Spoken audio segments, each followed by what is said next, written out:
We hear a lot about American jobs these days. It's a topic that dominates headlines, political debates, and dinner table conversations. Politicians love to promise them. They stand on stages, shaking hands and making grand promises about bringing jobs back to America, about revitalizing industries, and ensuring that every American has a chance at a good job. But what about the jobs Americans are already doing? The ones that are essential to our daily lives. The ones that keep our economy moving forward.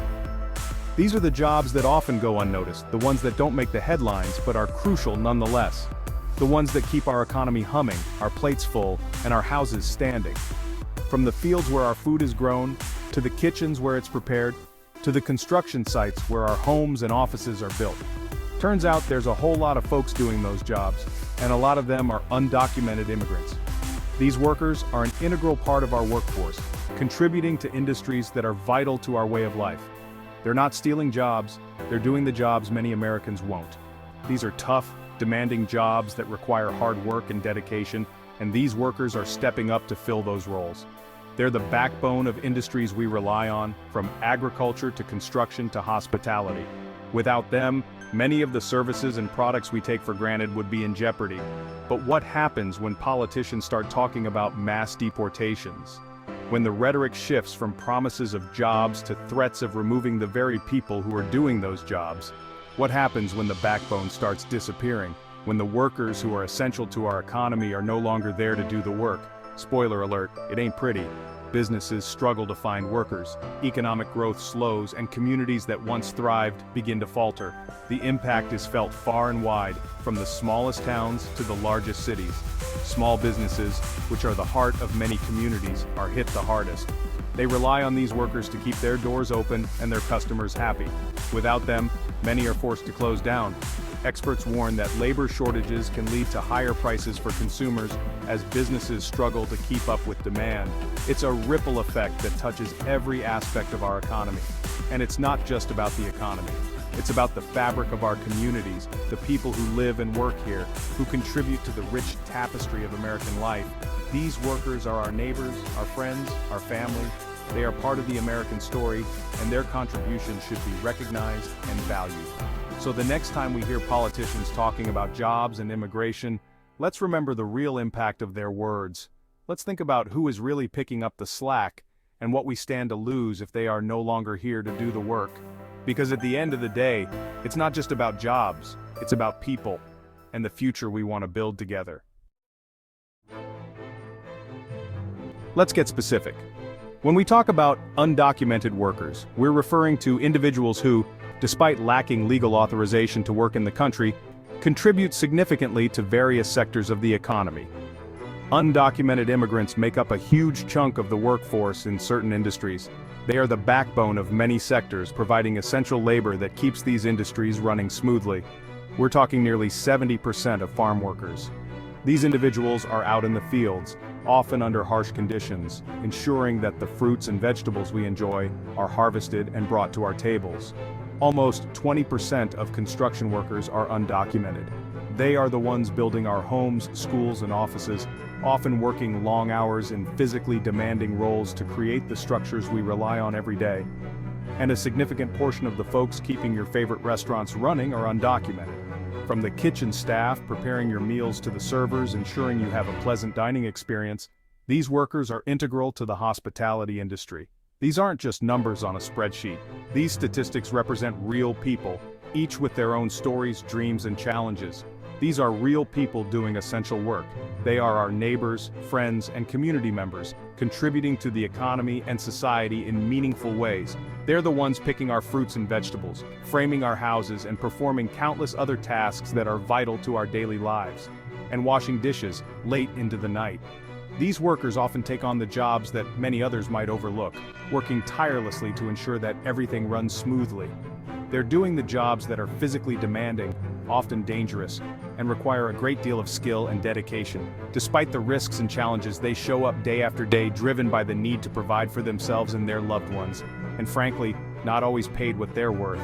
Many undocumented workers face wage theft, exploitation, and lack of access to basic labor protections, making their contributions even more remarkable.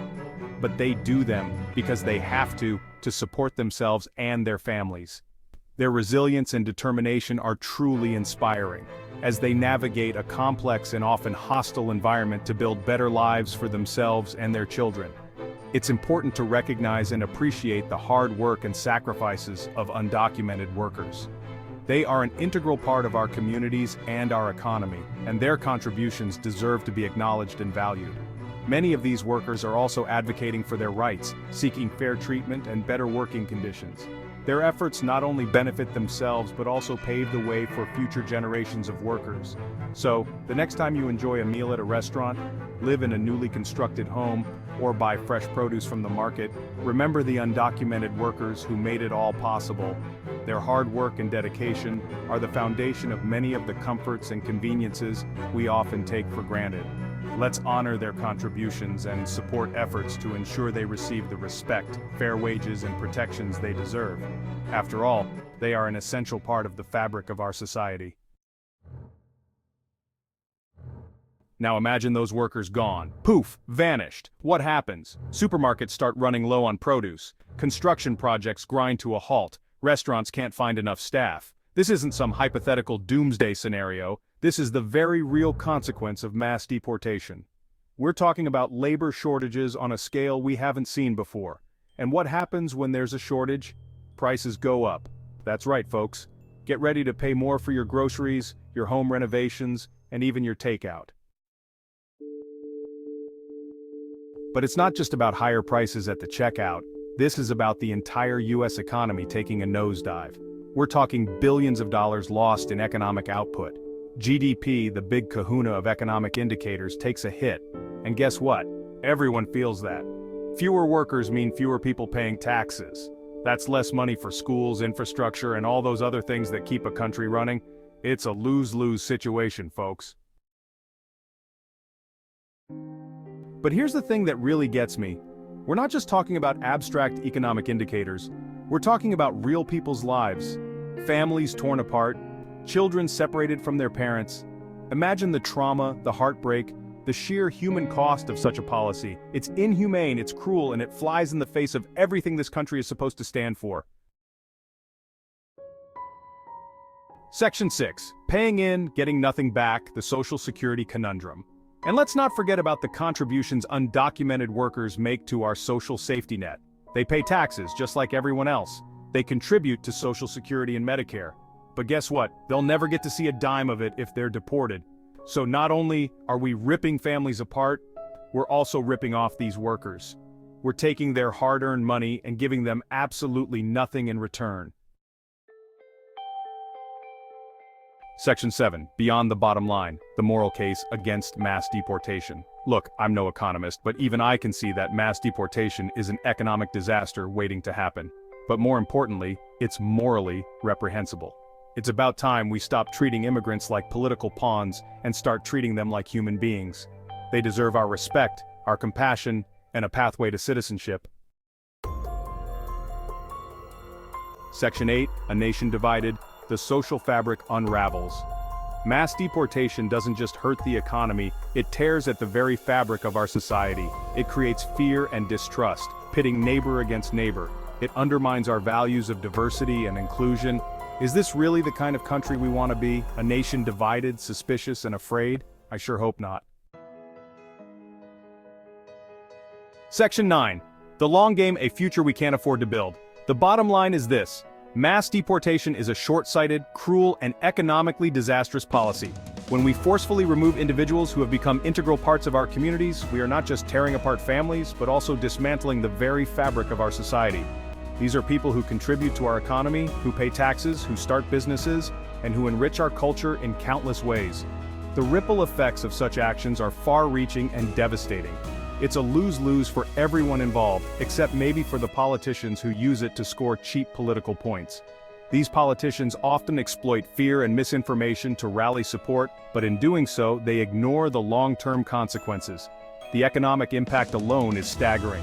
Businesses lose valuable employees, industries face labor shortages, and local economies suffer.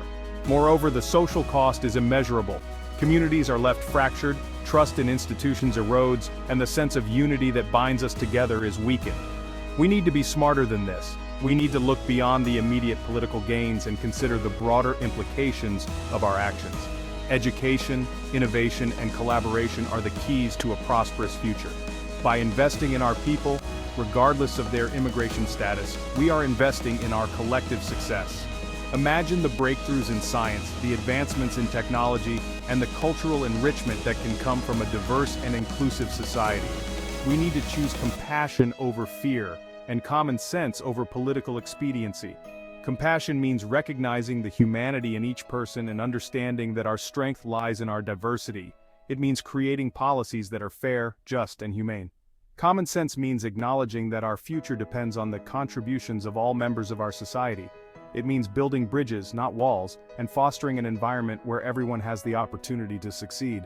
We need to build a future where everyone has the opportunity to thrive, regardless of their immigration status.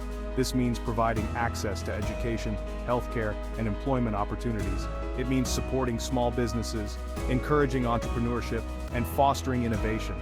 It means creating safe and welcoming communities where people from all backgrounds can live, work, and play together. By doing so, we not only strengthen our economy, but also enrich our cultural tapestry. Our economy, our communities, and our conscience depend on it. The choices we make today will shape the world we live in tomorrow. Let us choose a path of inclusion, compassion, and common sense. Let us build a future that we can all be proud of, a future where everyone has the chance to thrive. Because in the end, a future we can't afford to build is a future we can't afford to live in.